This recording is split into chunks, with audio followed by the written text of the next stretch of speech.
The way I think about this whole experience is a little bit of like a karma event for me, because literally a few months ago I went to Habitat just across the street, and by pure accident or not accident, I bumped into Tom Turner, my lecturer from University of Greenwich, whom I haven't seen for a few years.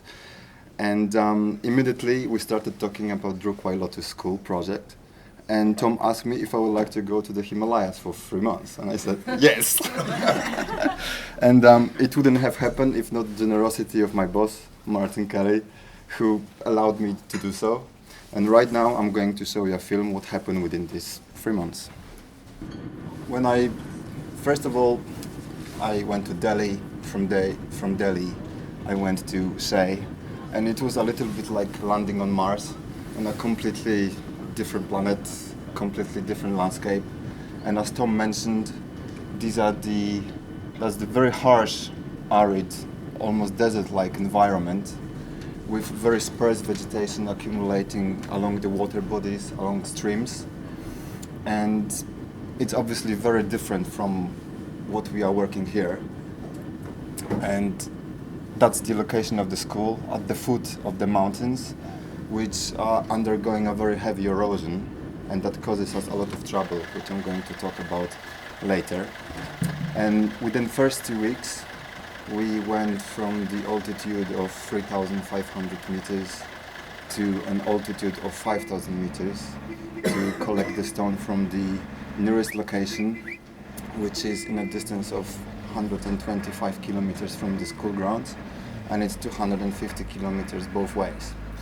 This is a road of varying quality, and it takes around 3 to 3.5 hours to reach the destination. And as you can see, drivers who operate trucks over there have to be extremely focused on what they are doing and extremely skilled, because a lot of things happen in the way. And if it rains in the mountains, there's a lot of erosion happening, which basically disrupts going to the site, as very often the asphalt itself is sinking, the ground is sinking, and there's a high risk of accidents. So I had the pleasure to drive with Puntok.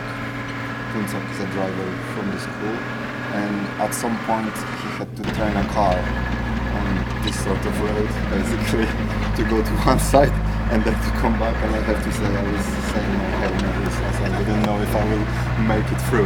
So you can see what is happening along the way, and that was this is the beginning of summer over there, when the glaciers are melting, the snow is melting, when we have a little bit of rainfall as well. And rainfall especially is particularly dangerous in that location. And the place we are going to is here, over here. This is called Taglang La Pass. It's located at 5,000 meters.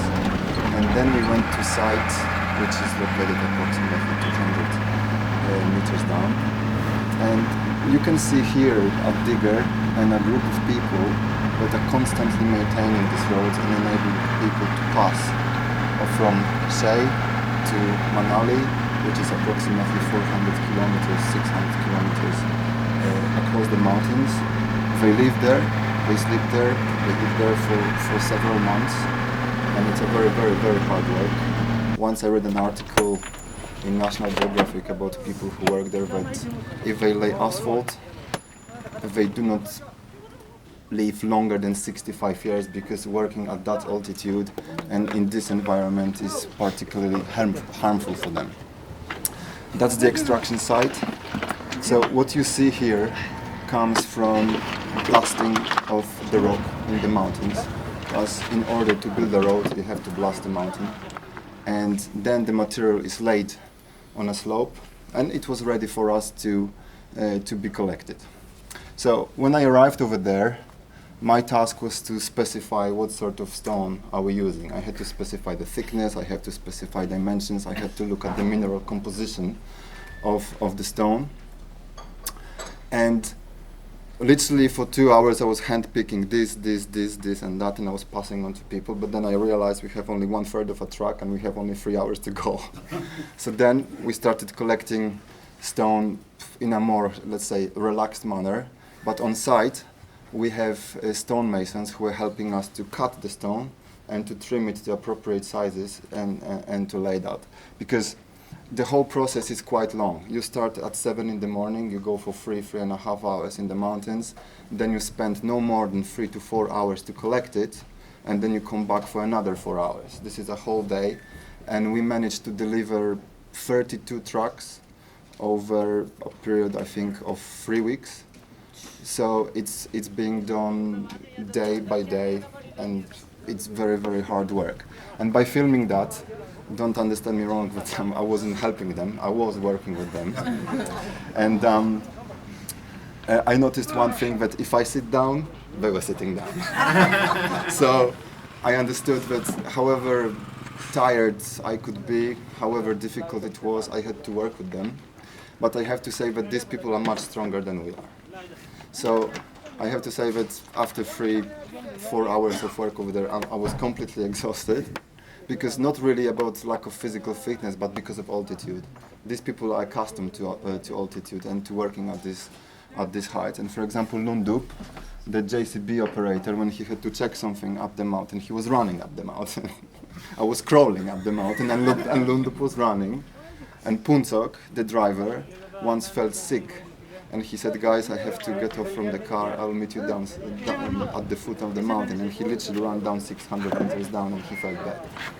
So you can see what's the difference in physical fitness between us and them. And the most hardworking people I met over there were people from Nepal. They are tiny but extremely strong people who are having stones up to 50 to 60 kilograms on their back and then putting onto a truck. As you can see, sometimes it requires 3 to 4 men to lift one stone to load it onto a truck. And we had, I think, either 8 or 9 trips of this kind. And at some point, we stopped arranging labor from the nearby village. We just put a tent in the mountain, so they were living there, sleeping, eating, and at the end of that, they came back to the village. And this man and this man were particularly strong. They were absolute heroes, and I was a little bit ashamed of my own performance, to be honest. And yeah, after this is the first delivery, and we collected these 2 trucks. I think it took us around 3 to 4 hours to do so, and that's the departure point. And as you can see, for example, over here, there is a part of sunken ground, and that's what happens when you have a stream. So people on site over there even it up in order for other people to pass. Otherwise, there is no communication between Shay and Manali on the other side. So here you've got the water body, I mean waterfall, stream, that sometimes sinks the ground. And in the car, you've got approximately 8 people. And so that's on our way back to school. And like I said, it takes around 4.5 hours on a fully loaded truck to come back, as going up the slope is quite difficult and it takes a very long time. But as you can see, the landscape is very picturesque, and it's definitely a pleasure for the eye, but at the end of the day you are completely exhausted. And we are going through the Gya and Lato Valley, which Tom mentioned about this clash between volcanic mountains and the elevated seabed. So in these mountains you see layers of geological formation across millennia, which is very difficult to express in pictures, very difficult to express in words. One just has to go and look at this. And that's the valley itself. Very beautiful indeed. And that's my favorite moment, unloading of slate at school. But what I would like to focus our attention is the building and the stone, because it relates to slate, which I'm going to talk about in a minute. Basically, every single piece of granite which is in that building is made by hand. So it's, for me, working on this site is not only construction, it's also experience of craftsmanship. Because here in Europe we've got all sorts of machinery to work with stone, and the work is much easier. People over there work with chisels and work with hammers. We have 10 skilled stonemasons on site over there, and each one of them is capable of producing 20 granite blocks a day. And you can imagine that's the reason why it took so long to build a school like that, because every piece of timber, every piece of stone in that school is made by hand. This is not a technological process when you assemble already prefabricated materials for building construction. This is craftsmanship in essence. And I met fantastic people from Nepal with whom we were both of us were learning, because I got to know that for them it was the very first time they were laying paving. They were working with granite previously, and slate is a little bit of different material. Slate difference, as you can see, it differs very often. It differs in mineral composition, because you can have a slate that contains a little bit of a more silica, or you can have a slate which is much more brittle, and you have to learn how to work with that. So my first few weeks, during my first week, we are trying to figure out what is the most rational process of laying of paving, and I have to say that I annoyed them a little bit because you obviously sit here in front of a computer and you have the Western ideas of quality of work, and over there you have to learn. Therefore, at some point I was trying to kind of teach them how to do it, but then I realized that they have their own way of doing things and I shouldn't sit on their back, I should just work with them. And that sorted out some of our misunderstandings, and then the work started to go smoothly. So, as you can see, assembling of that stone is a puzzle. It's a thinking process, because my first approach to that was to divide stone into small, into medium, into large, and then to pick something at the right time when you need that. But they thought, no, we have a pile, we take what is on the pile, we match it. If there is something that we need to work through, we just hammer it with chisel a little bit, and then we lay it. And I think that simplified the process extremely. This is Dharamseen and Chiali. Okay, I will come back to this. Okay, after 3 weeks of continuous work and beautiful outcome, we experienced a mudslide. Not the one as it happened in 2010, which was a disastrous, but we experienced a mudslide which was less damaging, but still damaging. The flood defense wall that is built around the school protected the school, but you can see that all of the mud was literally channeled through the newly laid paving.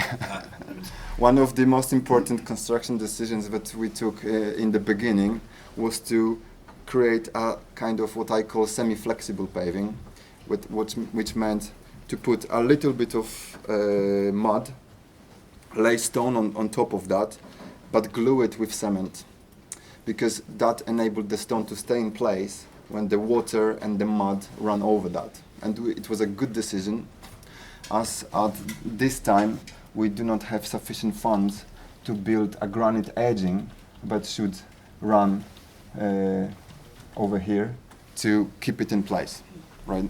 So the method was to use big stones on a side to keep everything within, and to stop movement of the stone. And this time lapse was taken over the course of 3 days, and our real pace of work was approximately between 5 to 7 meters a day. So I think that we are quite efficient.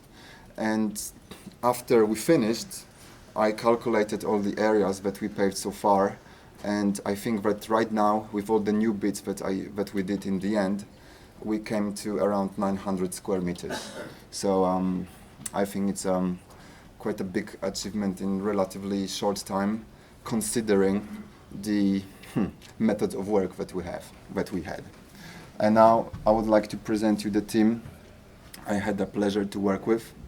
These are 2 or 3 Nepalese families that work together, both men and women, and a little boy that is helping them on site every day. And as I said in the beginning, I was a little bit annoying to them because I was too picky. But in the end, we are crying and we parted as friends. And I'm very happy about that. And that's all I would like to tell you. Thank you very much.